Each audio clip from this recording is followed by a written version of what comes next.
On en était dans... Comment ça s'appelle? On en était dans Achana, Mi, Chol, la Kodesh. D'abord, Boker Tov, excusez-moi. On est lundi, c'est ça? Kavav, Tishrei. Le 26 Tishrei. Baruch Hashem. Madir Kelim. Vous vous rappelez qu'on avait posé la question à propos des lois de Shabbat. Si on a le droit pendant Yom Chol de préparer dans la machine du Medir Kelim. On dit Medir Kelim. Yom Shabbat pour le Chol. Le lave-vaisselle. Azmoutar, la niach. Est-ce qu'on a le droit de le mettre dedans? Si bien entendu, tout ce que je dis, c'est si ça ne concerne pas un problème électrique ou voire électronique. Si c'est électrique, c'est Issour de la Torah. Si c'est électronique, c'est Issour de Rabbanan. C'est la différence entre une pile et un filament. D'accord? Yesh bezen nafkamina. Achila mechonan madir kelim le Shabbat. Avalo isadram kedarko. Donc on a fait cette halakha, je crois. On ne les mettra pas dans l'ordre déjà préparé pour juste Motzei Shabbat. Je ferme, je mets le bouton. Ça, on avait vu que dans Mikol Makom, Pashut Shasur, la tête, le Kelim, Madir Kelim, le Shabbat, Baufen, chez Madir Kelim, il faut almer Elav. En attendant de rincer aussi, c'est-à-dire de faire de façon qu'on enlève tout. Alors, ça, on en avait parlé la dernière fois. Si, par exemple, voilà, ça dépend de quoi? Tu te rappelles de la halakha? Ça dépend si ça durcit. Voilà, exactement. C'est-à-dire que si ce que je fais maintenant ne peut pas être fait Motzei Shabbat, c'est-à-dire que la substance que je vais manger, alors j'ai mangé de la... Hein? De la loubia, exact, très bon exemple. De la loubia, d'accord, en plage kenaz, venu de la psaloubia. Donc c'est vrai que quand ça durcit, c'est du béton armé, nachon. Alors étant donné que Motzei Shabbat, j'aurais beaucoup de mal à enlever, si ce n'est que betilcha yetera, comme on dit, alors j'ai le droit dans ce cas-là de le nettoyer, ou de mettre de l'eau dedans. Mais on a expliqué que dans tous les cas, on pouvait toujours s'arranger, car même si ça pouvait être enlevé facilement après, on a dit qu'il suffit de se laver les mains au-dessus du keli, tu laves les mains à kavana. Alors, il y en a que ça ne plaise pas, ils disent, ah, tu peux tout, comment tu dis, tu te grattes l'oreille comme ça, tu sais, non, la halakha te dit que ce qui est le plus important, ce n'est pas l'action, mais exactement l'intention. On est jugé sur l'intention, et non pas sur l'action. Donc à partir du moment où je fais les choses qui est à chez Israël, mon intention c'est de me laver les mains. Mais attention, je me lave vraiment les mains. Oui, et que ça tombe à l'intérieur. Ma c'était kloum. Un baiser shumaya. Arzarat ma'halim la mekarer. Maï et Madin d'une personne, vous savez que par exemple, quand on prend le Sefer Torah de Mincha, pendant Shabbat, d'accord? Maintenant, il arrive que quand on arrive en bas du rouleau de la paracha, on tourne, bien entendu, avec une mitpachat, un foulard, pas avec les mains, comme c'est marqué dans Psachim, c'est strictement interdit de le faire avec les mains, d'accord? Donc on prend le mitpachat, on tourne. Maintenant, quand on a fini cette lecture-là, on a tendance à vouloir le remettre à sa place pour le lundi et le jeudi. On n'a pas le droit de le faire. Pourquoi? Mechin, mi Shabbat lechol. Je prépare du Shabbat pendant le chol. Donc on ne peut pas le faire. Ah, maï yarshav kedei lachzir et ha'ma'achalim betoch ha'mekarer. Maintenant, j'ai la nourriture, souda shlishit, d'accord? C'est un problème, ça peut être quelqu'un. אז בוא נראה. הוא אומר comme ça. אם נשארו מהכלים משקים לאחר גמר סעודה שלישית ורוצה להחזירם למקרר, בתנאים מסוימים מותר להחזירם, ואין בזה מכין משבת לחול. Donc בתנאים מסוימים. Donc la première chose, il nous dit ici, dans certaines conditions, on va dire. אם יש חשש שיתקלקלו המאכלים, מותר להחזירם למקרר. Comme par exemple, si ils en viennent à se détériorer ou à tourner, d'accord? Alors oui, bien sûr que c'est permis. Share beyom chol, lo yochal imno azot, velo et kalkelu. Mais si par exemple c'est du coca que je veux remettre au frigidaire, ou l'eau de calquel. On n'a pas l'habitude de laisser sur la table de friture. Attends, continue, ça m'intéresse. C'est la façon que je le vois, Ragil, froid tout le temps. Ah, voilà, ok. וכן אפילו אם יש חשש שיתקלקלו. אלא כמו בימי הקיץ, החמים, שמוצאים הרבה יתושים, ולפעמים נכנסים בלי לשים לב אל תוך המאכלים. Donc il dit par exemple ici comme on était. Et si c'est en hiver, le mec il n'a pas de chauffage, il est chez lui en hiver, il fait froid. Souda shlichit, est-ce qu'il peut rendre tout dans le mécarer? En beza abaya chez jet quelqu'un. Ça dérange, c'est sale, ça dérange. C'est ma chez Katoufo, betnaïm et souyamim. Si Bémet, il n'y a pas de problème, al tarzir. C'est ce qu'il dit ici. On dit en caït, les mouches. En général, les mouches en hiver, elles sont avec un foulard. Tu les vois comme ça, elles toussent, elles sont pas très bien. Elles sont malades, prennent du sirop. Ve'enam nikarim klal. רשאי להחזירם למקרר כדי למנוע זאת ולנצל מעוון החמור של אכילת שרצים. Alors il donne un truc ici sympathique, il dit Malgré tout, pourquoi tu peux te le permettre? De peur que t'en viennes à le mettre après Shabbat dans le frigidaire et qu'il y ait une mouche qui est rentrée dedans et tu viennes à la manger, bon, tu sais, Shabbat. Ah, d'accord? Donc on a dit ici, voilà, comme par exemple en hiver, on n'a pas craint que viendraient des moustiques ou des mouches qui viendraient se mettre sur la nourriture. Malgré tout, moutar, lama, mishum nigal. Ah, ça se fait pas. Et il me disait, ma frère, les seder nikayon abaït, comme par exemple celui qui veut nettoyer sa maison, votre Shabbat Kodesh. Alors, ou être une femme à la maison, ça ne supporterait pas. עליהם ישנה אפשרות להחזירם אם גמרו לאכול מוקדם ועוד היום ארוך לפנינו, שאז לא ניכר ועושה כן לצורך החול. אבל אם גמרו לאכול סמוך לצאת השבת ואין חשש שיתקלקלו. Donc maintenant, dans la majeure partie des cas, on pourrait remettre la nourriture dans le frigidaire. Mais dans quel cas, Bémet, on ne pourrait pas? Voilà, comme nous, par exemple, ici, imaginons qu'on soit chez nous à la maison. On finit en général de manger quand Shabbat est sorti. Ça veut dire vraiment quelques minutes avant, même en général non, mais bonne marque, la personne finit juste avant, il reste 2-3 minutes. C'est vraiment montrer que je veux le rendre. Donc il n'y a pas toutes ces conditions de la maison, qu'elle soit propre, c'est pas de problème de yitushim, comment les yitushim, les moustiques. Le Herzeram Atzet Shabbat, chez Bazé Nir'e Kemin Mechin Shabbat Echol. Je ne fais pas de Chavana dans ce domaine. Sidur Amitot. C'est une question qui m'a a été posée pendant Shabbat. Quand vous dites 7 à Shabbat, ça veut dire qu'après que j'ai fait Tfilat Arvit, il faut même acheter l'heure. Non, si tu as fait Tfilat Arvit, c'est sûr que tu es sorti de Shabbat non, quelque part, parce que tu dis à Tachonan Tanu. Donc il n'y a plus de question. À moins que tu pries la chita du Rambam ou du Ari Akadosh.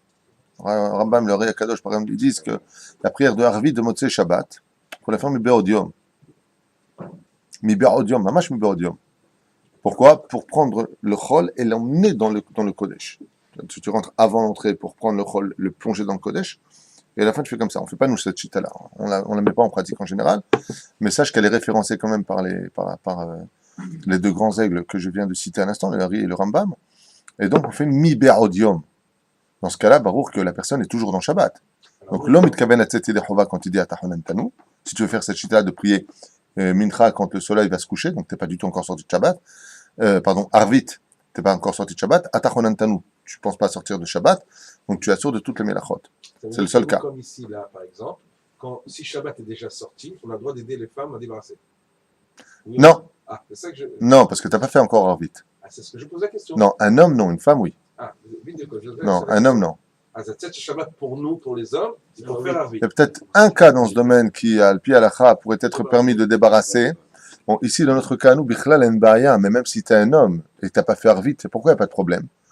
Parce que c'est les tzorech à prière, c'est les tzorech à Shabbat de débarrasser, c'est Udash Lishit. Même si Shabbat n'est pas sorti, même si tu n'as pas fait Arvit, c'est moutard. Parce qu'on mange dans cette bête Knesset, dans ce bête Midrash. Donc on a fait un tnaï au début qu'on pouvait manger. Parce qu'à l'pi alacha, on ne peut pas manger dans une synagogue, on ne peut pas manger dans un bête Midrash.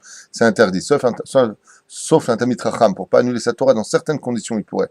Nous, ici, on a fait, quand on a créé cet endroit grâce à Dieu, on a fait un tnaï, que oui, on pourrait le faire, que oui, on pourrait faire des fêtes, que oui, on pourrait manger, que oui. Mais sinon, on ne peut pas le faire. Mais non, dans le cas présent, il n'y a pas besoin de dire Baruch Mavdem Kodesh Echol, Bichlal. Et pourquoi? Parce que comme on a besoin de l'endroit pour prier, on ne va pas prier derrière des assales qui sont des assiettes sales. Donc oui, on pourrait le faire dans l'absolu, puisque c'est les tzorer Shabbat. Je nettoie pour le Shabbat, c'est pas pour le Chol. Donc oui, ce serait permis. Mais pourquoi on évite de le faire? Pourquoi j'évite de le faire? À cause du fait que les gens risquent de trier. Donc comme je ne veux pas faire un cours quand les gens... Non, ça t'as pas le droit, ça ne me prend pas. Pourquoi tu le prends? Ça, je le garde pour les abrichim. Azov, qu'est-ce que tu es en train de faire? Donc, comme on finit de toute façon qu'on veut faire sortir Shabbat selon Rabbi Noutam, ce qui est une excellente chose, d'accord? Les femmes ayant fini, Baruch Hashem, on laisse faire les femmes ce travail qui ne dérange pas les hommes en général, et nous on fait ce qu'on a à faire. Tu comprends? On m'avire la haine, hein? Vous êtes contents? Voilà. Tout le monde est content. Les femmes sont contentes parce qu'elles prennent la mitzvah de rendre belle la bête à Knesset, et nous on est contents parce qu'on les regarde faire. Alors, Sidur Amitot. Sidur Amitot. A-t-on, c'est une question qui m'a été posée pendant Shabbat, Mahloket à table d'ailleurs, a-t-on le droit d'arranger les lits pendant Shabbat Kodesh? Est-ce qu'on a le droit de plier son talit? Encore un conflit important. Est-ce qu'il doit être blanc? Est-ce que c'est sur les passim, sur le pliage? Comment on dit les passim? Les plis. Bon, des fois, il faut trouver les mots, ça vient pas. Donc, les plis, il y a des conditions qui sont précises. Mais le Seder Amitot, en Tunisie, on me racontait que, enfin, les anciens me racontaient en Tunisie qu'ils avaient des piles de vaisselle énormes à nettoyer pendant Motzei Shabbat, parce qu'ils étaient bli'ainar, comme on dit en tunisien, Barthallah. Ils étaient 8000 à la maison, d'accord? Ils touchaient pas la moindre vaisselle, ils achetaient la vaisselle pour certaines familles, du vendredi soir, du samedi midi, de Seudah Shlichit, et ils ne faisaient rien, même pas les lits, même pas un coup de balai. Il n'y avait pas besoin. Seulement la différence qu'il y a, hein, c'est que par exemple le balai. Est-ce qu'on a le droit de balayer la maison pendant Shabbat Kodesh? Oui. Non, pas si évident. Oui, vous avez des oui qui sont chofshi. Non. Voilà, déjà, Majve Gumot, ça s'appelle dans la Gemara, Mazé Majve Gumot. En Tunisie, Habibi, dans l'époque, le Far West, là où vous viviez, je sais pas comment ça se passait. Mais il n'y avait pas de dalle, il n'y avait pas de balatot à la Ritzpa. Donc quand tu faisais ton coup de balai, c'était comme à l'époque quand tu faisais dans les appartements. Tu étais Majve Gumot. Et comment est-ce qu'on faisait? On prenait un balai, on mettait le sable à même hauteur, donc tu redressais le sol. Bevadaï qu'on a le droit de balayer sa maison pendant Shabbat Kodesh. Bevadaï qu'on a le droit. D'accord? Maïma Mitot. Alors ma mère m'a dit une fois, en Tunisie, jamais on faisait les lits pendant Shabbat Kodesh. Mapitom, Assour. Assour pour qui? Oui, parce que tu prépares le lit que tu vas prendre pour le chol. Ça veut dire que comme tu ne vas pas redormir sur le lit, pourquoi tu le fais? Arrête, si tu le fais, c'est pour redormir pendant Shabbat Kodesh. Chez la Manianet. Le Rav Ovadia, il dit comme ça. Shkamim et Hashena Beshabbat. Est-ce que oui ou non, d'après vous, on aurait le droit ou pas Le matin, oui. déjà le matin, tu donnes des horaires. Toi, tu dis le matin. Et si c'est l'après-midi? Oui, le matin, oui. La sieste, non. On va faire sieste le mincha. La sieste, après. On n'a jamais l'habitude de le laisser comme ça. Deuxièmement, si ça dérange la femme, encore une fois, ça maison. Les gars, c'est votre Shabbat Kodesh. Alors vous avez donné ici les deux réponses. C'est vraiment, le Rav Ovadia dit comme ça. Il dit, il y a un lien de Zeli Venveu, il y a un lien de l'Irvod Abayit. Le Shabbat, il faut savoir que Akadosh Baruch Hu n'aime pas, je le dis ouvertement, ce que je veux dire n'est peut-être pas très joli, on n'est pas là pour se plaire. Dieu déteste ce qui est sale. Tout ce qui est sale dans ce monde, tout ce qui sent mauvais est représentatif des forces du mal. C'est automatique. Comme dit le Rambam, la saleté et les mauvaises odeurs rendent fou un homme. Tu peux perdre la tête en vivant dans la saleté. On parle de Shabbat Kodesh. La Shekhinah ne peut résider que dans un endroit qui est propre. C'est pour ça qu'à le pied à on ne peut pas prier dans un endroit où qui est sale, où il y a de mauvaises odeurs. Dieu ne s'associe pas à ce genre d'endroit. D'accord?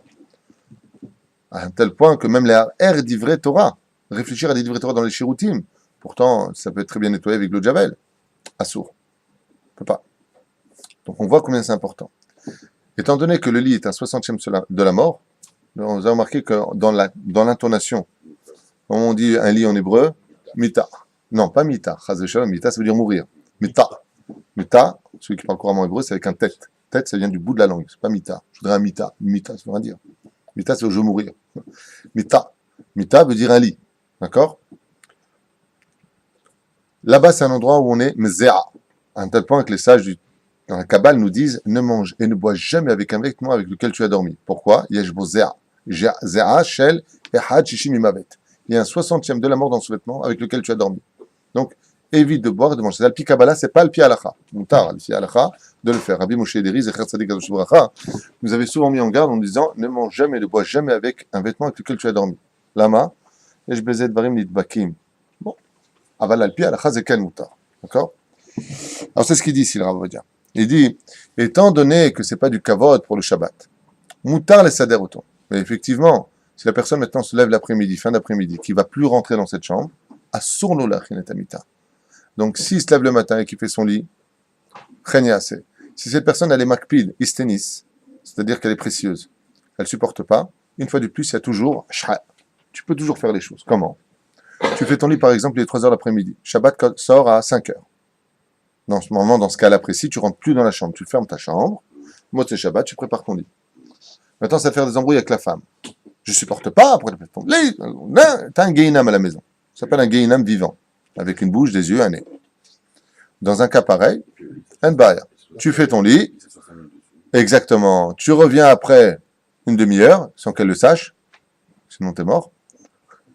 Tu t'allonges sur le lit, l'etzorech ha-Shabbat, pour ne pas que ce soit fait pour le chol. Sinon, il le dit explicitement ici. Aval shekvar avru azman, v'ata karov var li yetzia, v'ata כבר לא נכנס לחדר, tu rentres plus au-dessus dans la chambre, assour le sader et amita. Dans ce cas-là, mamash assour. Tu n'as pas le droit. En le sader et amita, v'ze mechin li Shabbat le chol. Voilà. Pyjamot. Ah, là on va plus loin maintenant. Le pyjama. Vous pliez vos pyjamas, vous? Une fois j'ai dit ça à quelqu'un, il m'a dit Pija, quoi? C'est quoi ce vêtement? J'en partie des gens qui dorment torse nu. C'est pas bien, de dormir torse nu. Il y a beaucoup de gens qui dorment comme ça.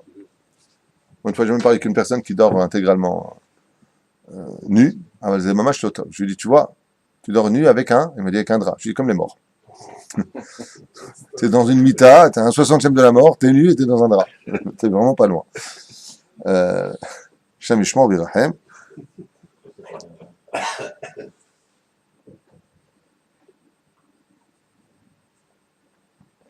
Alors la question ici à propos des pyjamas, c'est pas est-ce qu'on peut les plier ou pas, parce que la question ne se pose pas en général, on plie pas son pyjama, on le pose, d'accord. La question c'est de savoir, est-ce que l'après-midi de Shabbat, est-ce que je pourrais habiller mes enfants avec le pyjama pour Motzei Shabbat? C'est ça la question. Ça dépend de l'enfant. Encore une fois, si c'est des enfants qui dorment tôt, par exemple, on sait qu'ils vont s'endormir, il y aura un problème après de les réveiller. Par exemple, ils dorment... Non, ils vont dormir à 10 heures. Ils vont dormir à 10 heures. S'ils dorment dans Shabbat, c'est pas de problème. Non, mais ils dorment plus tôt peut-être. Non, ils dorment à 10 heures. Moi, je te réponds, ils dorment à 10 heures. Et les habiller, c'est des bébés. Maintenant, écoute, tu prends, ils sont avec des habits de Shabbat Kodesh.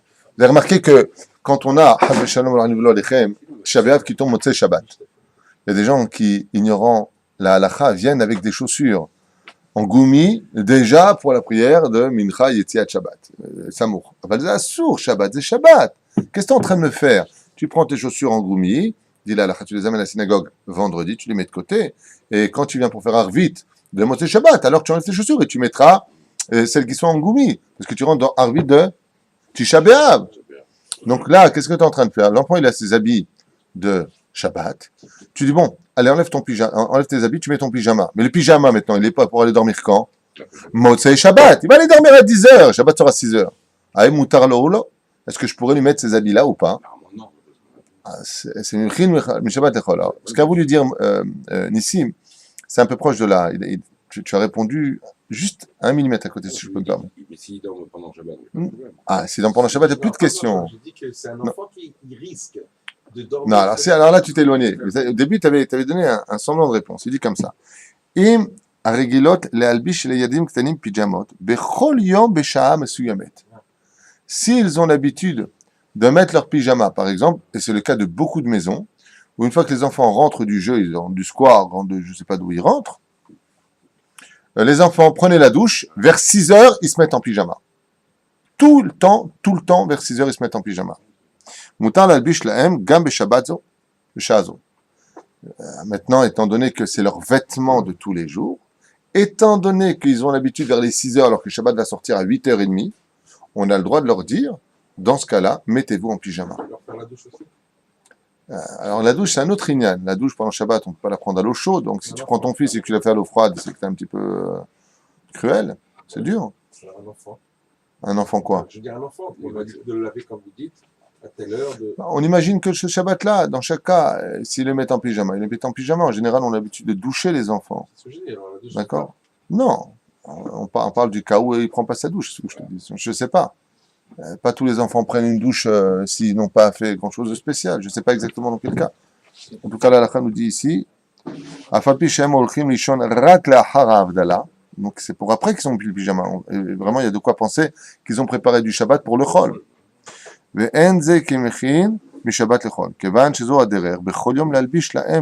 son vêtement de la même heure. על המשחקים, מקבצים על המיטות, עד שהולכים לישון, נמצא שבשעה זו, בשבת, זו זמן הלבשה ולא בחול. בסדר? לימוד Torah. Question de Limud Torah. Et regardez de quoi est-ce qu'on parle par rapport à cela. Est-ce qu'il serait donc interdit? Lo asru chachamim le'achin beshabbat lechol be'esek limud Torah. Déjà et avant tout, c'est important de savoir. De quoi est-ce qu'on parle? tu vois, t'as posé la question, on y est. כיוון שבעצם לימודו עתה שלומד תורה בשבת, הרי הוא מקיים מצוות שערכה בחשיבותם עלה מכל המצוות, אף על פי שכוונתו בעיקר להכין למחרת. Alors la question qui était posée ici. Quelqu'un a un examen sur des questions de Torah. Demain, il va avoir, le dimanche par exemple, il va passer son examen de Shrita. Donc il va étudier, il va réviser Masechet Choulin, où il va passer la Sofrout. Donc il va revenir sur Mishnah Brura dans le Siman Lamed He ou Lamed Vav, peu importe. Même quelqu'un qui a d'école, qui a un contrôle de code. Même avant. D'accord? Donc, tant que ce qu'il va étudier, même si c'est pour le lendemain, attends, c'est de Shabbat pour le lendemain. Ah ben c'est du Kodesh, il est en plein Kodesh.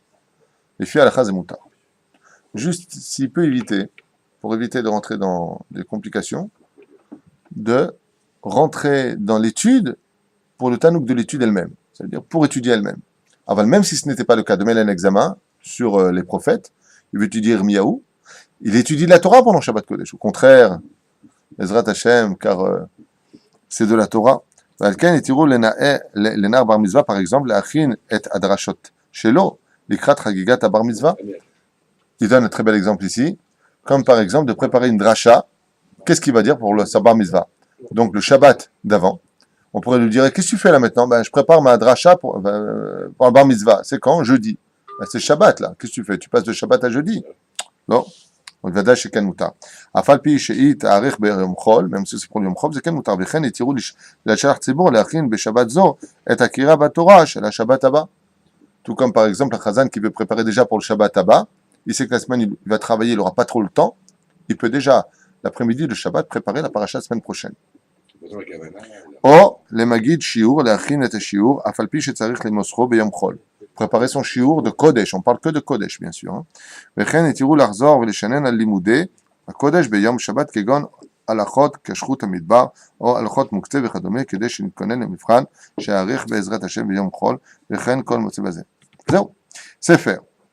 Michel Kar Sefer, Me'aron, Beshabbat, Kedé, Lilmod Bo, Mutar l'Achzero, Beshabbat.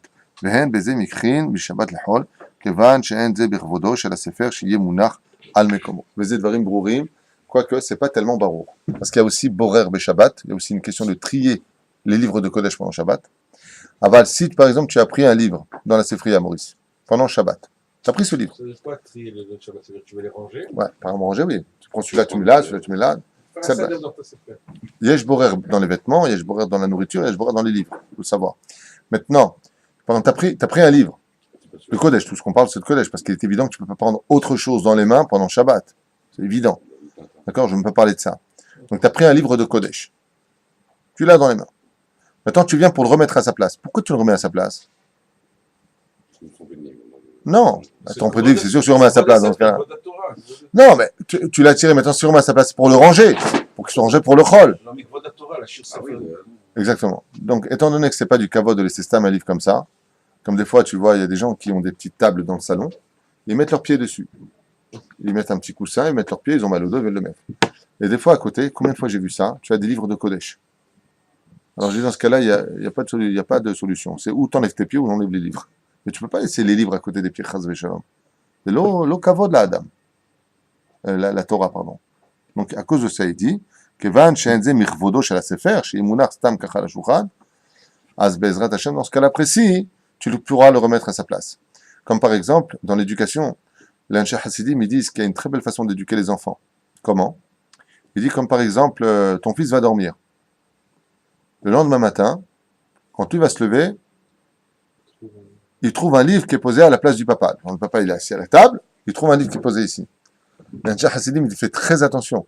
Si tu sors un livre de la Sifriya, de la bibliothèque, tu le poses sans l'avoir étudié, tu as fait un zilzoul du livre. Quoi, comme il était dans la Sifriya bien rangé, tu viens, tu le mets sur la table. Il faut que tu l'aies ouvert, ce livre, au moins tu dis une phrase, quelque chose. Les revod à se faire. Maintenant, une fois que quand tu as laissé ce livre-là, Mishum Chinour, tu peux le laisser sur la table. Pourquoi le lendemain matin, le petit regarde comme ça, dit papa, il a tué du Zohar. Papa, attends, c'est pas pour montrer au fils, regarde ton père ce qu'il fait. Pas du tout. C'est pour l'éduquer. Pour éduquer que les enfants, ils ont besoin d'un exemple. Donc pour l'éduquer, pour qu'il voit que, papa, quand tu partais dormir, il a encore étudié la Torah. Il a étudié ça, il regarde, ça a l'air compliqué. Moi aussi, je veux le faire plus tard. Il faut bien qu'il ait une motivation à évoluer. Les Emashekatum, כתוב, כיוון שאין בזה ברבודו של הספר, שיהיה מונח על שולחן במקומו, לכן לא לעשות. ספר תורה. אם צריכו באמצע קריאת התורה, ça on l'a déjà dit à l'instant, qu'on ne peut pas revenir en arrière, je l'ai devancé. Shena Beshabbat, dormir pendant Shabbat Kodesh. Shechal Chag Shavuot Bemotzei Shabbat. Alors ici, il prend l'exemple de Shavuot. Pourquoi on prend l'exemple de Shavuot? Parce qu'elle avait. Maintenant, qui est plus élevé, Shabbat ou Yom Tov? Shabbat. Shenemar, Shabbat, Shabbaton, petit Shabbat. Shabbaton veut dire petit Shabbat, c'est Yom Tov. D'accord? Donc, Shechal Chag Shavuot Bemotzei Shabbat. Ou Adam, שחשקה נפשו בתורה מאוד, ושמח ועליז בה, ואהבתו אותה החליט ורוצה ללמוד תורה כל הלילה, של מוצאי שבת, מותר לו לישון ביום שבת מעט יותר מרגלו, כדי שיהיה לו כוח להישאר ער כל הלילה. אפילו, אף על פי סליחה, שכל כוונתו לצורך יום חול, או לצורך יום טוב. כיוון שלא ניכר שמכין משבת בשביל אחר השבת, מכל מקום, יש להיזהר שלא יאמר שהוא ישן, Alors ici, je suis obligé de rajouter des choses sur ce qui est marqué ici. Tant que c'est pour l'étude de la Torah, le Rav Ovadia dit il n'y a pas de problème de dormir un peu plus. Parce qu'il faut savoir que c'est une mitzvah de se reposer. Il y en a qui prennent cette mitzvah, c'est des chassidim de cette mitzvah-là. Ils sont machmirim meod, ils dorment tout le Shabbat. C'est une très très grave erreur. De dormir tout le Shabbat, ce n'est valable que pour, comme c'est marqué chez les sages, ils disent quand le rachat il dort, c'est bon pour lui et bon pour le monde. Parce que le rachat, quand il dort, il ne fait pas de bêtises, et au moins on ne le supporte pas. On n'a pas à le supporter. Donc quand il dort, c'est bon pour lui et c'est bon pour le monde. Le tzaddik, quand il dort, c'est mauvais pour lui et c'est mauvais pour le monde. Pourquoi? Parce que s'il était réveillé, il étudierait la Torah, et un tzaddik, c'est toujours agréable à fréquenter. Donc il influence les tovas. De quoi est-ce que je veux parler? Si une personne, son Shabbat chez lui, ça ne veut rien dire, alors dors tout le Shabbat, au moins c'est sûr que tu ne fais pas d'avérote. Mais c'est dommage. Parce qu'une heure de Shabbat, d'étude, ça équivaut à 1000 heures dans la semaine, comme l'explique le Ben Ishraï. Donc c'est dommage pour le temps que tu as perdu. Aval malgré tout, dans le Shara Kavanot, le Hari Akadosh nous dit que c'est une mitzvah bémet de dormir le Shabbat Kodesh, surtout après la deuxième Seouda. La première, on compte sur vous, je pense qu'il n'y a pas besoin de discuter. Hein, la première, que ce soit l'hiver ou l'été, on est toujours crevé, c'est bizarre. Hein, on est comme des ours qui allons hiberner. D'accord? Alors qu'il faut se reposer peut-être une heure après se lever, étudier un petit peu quand même, surtout en hiver où on verra qu'on n'a pas le temps pour les meilleurs parachutes de Bereshit, on n'a pas le temps de pouvoir se rencontrer à l'aise. Mais quoi qu'il advienne, pour le lendemain, c'est bien d'aller un peu se reposer. Bien entendu, pas tout de suite après le repas, comme le dit Rambam dans le Lichot Deot, dormir tout de suite après un repas est nuisible pour l'estomac, donc nuisible pour la digestion et nuisible bon, pour le corps. On doit faire attention, donc c'est bien de faire quelques pas, au moins 10, pour pouvoir aider le fonctionnement de la digestion. Ça, c'est la première chose. Et la deuxième chose, c'est que c'est important d'aller dormir pour une raison qu'on avait déjà citée, et que je rappelle encore aujourd'hui au nom du Hari Akadosh. C'est que les tzadikim veulent les ishtasher b'ma'achelim shel Shabbat Kodesh, c'est qu'il y a une épice dans le Shabbat, et les tzadikim du Gan Eden veulent manger de cette nourriture. Parce que quand on monte, car on dort, on fait montrer notre âme, quelques secondes, les tzadikim peuvent venir goûter de cette nourriture de Shabbat Kodesh. Donc pour eux, en leur honneur, quelque part, il y a une espèce d'échange qui se crée entre l'homme qui dort pendant Shabbat Kodesh pendant quelques bonnes minutes, on va dire il va dormir une demi-heure, allez, il va dormir une heure, il va pas dormir toute la journée, Chaz v'Shalom, tu vas dormir une heure, tu te lèves, agréable, et Bezrat Hashem, tu vas étudier la Torah. Donc ça, c'est le but premier. 2 secondes, je finis juste avec ça. Si il vient pour dormir le Shabbat, il a l'habitude de dormir tout le Shabbat 40 minutes. Dans ce cas-là, s'il veut 20 minutes de plus, on se perd, il peut, même si on sait dans sa tête que c'est pour la veillée de Shavuot, parce qu'il compte étudier toute la nuit la Torah. Ce qui ne sera pas le cas si Chaz v'Shalom, il doit aller travailler toute la nuit. Il ne peut pas dormir le Shabbat pour aller travailler. Et là-bas, il va dormir pendant Shabbat le temps qu'il lui faudra, mais en l'honneur du Shabbat. C'est-à-dire que là, une fois de plus, c'est la kavana, l'intention qui va intervenir dans la décision d'aller dormir, et non pas le dire. À la preuve, on est même pour aller étudier toute la Torah la nuit, ce qui est quand même du Kodesh. On a vu qu'il ne pourrait pas dire explicitement, qu'il va dormir pour mieux étudier la nuit. Chaz v'Shalom. Mais il a le droit de rajouter parce que c'est dans le Tanouk du Shabbat lui-même. Voilà, je t'écoute. On a reçu le Shabbat, on dit Shabbat le Menoucha. Okay? Il est clair que si on a reçu une Menoucha de se reposer, c'est de la semaine aussi. Ça veut dire qu'on ne peut pas dire qu'on se repose aussi pour que la semaine, on aura. Si on travaille tout le temps et on ne se repose pas, à la fin, il y a un problème. Par contre, que le Shabbat, si on a ce repos, c'est pour la semaine. Alors pourquoi on n'aura pas le droit de dire que je me repose quand même pour être bien tout Parce que les gens n'ont toujours pas compris, par rapport à la question que tu poses, une question très intéressante et vachement d'actualité plus que jamais. Les gens croient constamment que le Shabbat, c'est le jour du repos. Mais pas du tout, demandez aux femmes. C'est certainement pas le jour du repos pour les femmes. C'est le jour peut-être le plus difficile, parce que c'est le jour où il faut le plus cuisiner, le plus débarrasser, le plus remettre la table, le plus et le plus. En plus de ça, c'est le jour où les hommes, voulant comprendre la misa de Piria Verivia, mon amour, je t'aime, donc elles n'ont absolument pas de repos, hein, que ce soit avant le repas, après le repas, pendant la nuit et le lendemain matin avec les gosses.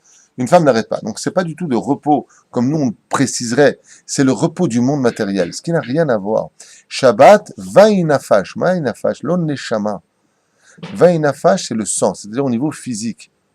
C'est le jour où on se déconnecte du monde de la matérialité pour s'occuper du monde de la spiritualité. C'est ce qui est marqué dans la Gemara de Shabbat. Lo nitnu yamim, Shabbatot ve'yamim tom l'Israël, et là, she'asku baTorah. Le Shabbat et les Yom Tov, ainsi que Chol Hamoed, n'ont été créés dans ce monde que pour que le juif puisse s'occuper de la Torah. Mais on le sait de l'autre côté, comme l'a enseigné Resh Lakish, qu'il n'y a pas une chose qui fatigue plus un homme au monde que l'étude de la Torah. Mais Torah metish kocho shel adam. Aucun travail sur terre, même un mineur, ne peut pas être plus fatigué qu'un homme qui étudie la Torah. De reste, et si vous ne le croyez pas, faites-le. Quelqu'un qui étudie la Torah, qui est assis en train d'étudier la Torah, tu as tout son corps qui s'affaiblit. Et ça devient très difficile pour lui. Mais od caché. D'ailleurs, la preuve en est. Quand tu étudies la Torah, qu'est-ce que tu fais tout de suite après? Regardez, je vous donne un exemple très simple. Quelqu'un qui n'arrive pas à dormir. Les psychologues lui donnent quel chita? Lis un livre, tu dors tout de suite. T'as remarqué, le lit, il commence à 20 cm au-dessus de ton visage. 5 minutes après, il est à 2 cm de ton visage. 22 minutes après, il est sur ton nez. Ça fatigue énormément de lire. Pourquoi? Bon, parce que c'est un autre sujet. Parce que les yeux sont le seul monde matériel qui ne soit que spirituel. Tout ce que nous possédons est matériel. Les yeux sont les seuls membres que Dieu a créés qui n'ont rien de matériel. C'est complètement rouhani. Donc, comme ils sont quand même dans un monde de matière, il y a une fatigue énorme à l'intérieur. Une neshama qui vit dans un monde matériel est fatiguée de vivre. Ça, les gens, ils ont marre de vivre. Ils ont un malheur de vivre en eux parce qu'ils n'ont pas de spiritualité. Donc, au contraire, il faut étudier le Shabbat le plus possible. Donc, c'est le jour où tu te fatigues le plus possible. Il faut arrêter avec cette notion de Shabbat, c'est le repos, je me promène, je perds mon temps. Pas du tout, pas du tout, du tout, du tout. Les gens n'ont rien compris. C'est le jour où dès qu'on est tout le temps pressé, stressé, attention les lumières, tu les as pas préparées. Une fois que tu as préparé, on arrive, on court à la bête à Knesset. Dès que tu as fini, ne tarde pas, rentre vite à la maison. Shalom Aleichem, tu t'arrêtes pas. Après, c'est le poisson. Après, il faut manger la viande. Après, il faut chanter. Nous, t'as pas chanté. Après, il faut faire Mishnah de Shabbat Kodesh. Après, un Dvar Torah de chacun. Et on est comme ça, on n'en peut plus. C'est pas du repos. On n'arrête pas, mais c'est le dévoilement de la spiritualité. On vient chercher des sources et des ressources spirituelles pour mieux vivre le monde matériel. Parce qu'en réalité, le repos, tel que le sommeil, comme on l'avait expliqué dans le livre du fonctionnement, sur le shiur du fonctionnement des rêves, à voir et revoir sur le site, c'est que le sommeil n'est rien d'autre que le ressourcement énergétique de la spiritualité dans le corps. Ce n'est pas le nombre d'heures que tu vas dormir qui te donnera du repos, c'est prouvé scientifiquement. Plus tu dors, et plus tu es fatigué, tout le monde le sait. Donc tu vois bien que c'est pas le sommeil qui te donne du repos. Très peu de sommeil te suffit amplement, parce que le but du sommeil, c'est de t'emmener vers le rêve. Et quand tu rêves, tu te ravives une âme spirituelle, dans le sens où tu rentres en contact avec de la spiritualité, et il n'y a que la spiritualité qui te donne du repos au corps. Vous comprenez ce que je suis en train de dire? Il y a des gens qui travaillent toute la journée, et qui pètent la forme. Ils travaillent très très dur. Ils travaillent très très dur, ça n'a rien à voir avec ça. Si on veut donner du repos à notre corps, il faut lui donner de la spiritualité. Et c'est pour cela que les Chachamim, eux qui étudient toute la journée, en ne dormant que 2 heures, voire 1 heure et demie par jour, vivent à des âges, comme a dit mon fils. Il m'a dit, tu vois, le Rav Kadour, il est mort à 108 ans, il fumait, il n'a jamais fait de sport de toute sa vie, jamais fait de marche de toute sa vie, c'était on lui ouvre la voiture, on ferme la voiture, 108 ans. Le Rav Shach, pareil, 107 ans. Le Rav, comment il s'appelle, Oyerbar, pareil. Tous les grands, il m'a dit, t'as remarqué quoi pas, tous les grands de la Torah vivent à des âges incompréhensibles, hein, et ni ils font ça, ni ils font ça. La Torah, mechayet Adam, qui aime chayenu. Il y a des gens qui vont faire du sport toute leur vie. Bruce Lee est mort de quoi? L'Elef Dalim, crise cardiaque. Comme ça, trop de sport. Attention ta santé. Musclé, balèze, pas 1 gramme de graisse. Comme chef et couginet. Et t'as des mecs qui sont comme ça de la journée. Et toi, ils te font le sped à celui-là, à celui-là, à celui-là, à celui-là, à celui-là. Et eux, c'est des dinosaures de la vie. Vous imaginez le Rav Odia Yosef en train de faire du sport? n'a pas le temps. C'est pas que je veux pas, j'ai pas le temps. Alors qu'est-ce qui lui a donné la santé? Qu'est-ce qui lui a donné la vie? L'étude de la Torah. Vous voyez bien que c'est une preuve qu'on peut voir tous les jours de notre vie. La Torah, Ishtabar Shemolahad, c'est ce qui réavive le repos du corps. Le corps a besoin d'exister. Notre cœur bat que l'on dorme ou pas. Bien entendu, ça fait toujours du bien de se reposer un petit peu. On a besoin un peu de sommeil. Ça fait partie des conditions de ce monde, de savoir mourir pour mieux revivre. Chez Nehema, ne serait-ce pour dire à Bracha, Mahazir, non, ça c'est Shekhinat Litzion, c'est le truc. Mahazir, comment c'est marqué là-bas? Oh, vous avez tous un peu de mémoire ce matin ou quoi? Le matin, dans la prière du matin, non? Non, c'est pas comme ça. Bon, ok, on a tous un trou de mémoire ce matin. Vous êtes tous des nazes. Donc, y compris moi, hein, bien sûr. On demande à Dieu de l'arzir et un neshama chez nous. Comment c'est marqué là-bas? Donne-moi un sidour. C'est pas de ça que je parle depuis tout à l'heure. Amahazir neshama du garimetim. Todarabah. Donc, il ramène mon âme. C'est bon, je viens de trouver. Trou de mémoire comme ça arrive de temps en temps. Amahazir neshamot livgare metim. Ça veut dire quoi, livgare metim? Des corps qui étaient morts. Donc, serait-ce que, pourquoi on va dormir? Pourquoi on va le souffle de faire avec la bracha? Pourquoi on va dormir? Le roi David, combien il dormait par nuit? On a vu, moins de 18 minutes. Il n'a jamais dépassé 18 minutes de sommeil par nuit. Et bien, il pour lui, est-ce que sur les camps, est-ce que dans l'armée, il n'était pas fort? Est-ce que quand il se battait, il n'était pas fort? Est-ce qu'un homme a étudié autant la Torah que lui? Donc, vous voyez bien que, Baruch Hashem, hein, 18 minutes, et on l'a jamais connu malade, juste à la fin de sa vie, il avait un peu froid, on lui a porté une bétoula d'ailleurs, c'est un long sujet pour lui-même. La chaîne, pour finir, ce n'est pas le sommeil qui donne un renouvellement du corps, on en a besoin parce que ça permet de rêver, mais si tu peux obtenir dans ton éveil la spiritualité que tu obtiens dans ton sommeil, Inematov ou Manaïm, et les tzadikim sont là pour le prouver. Kol Tov.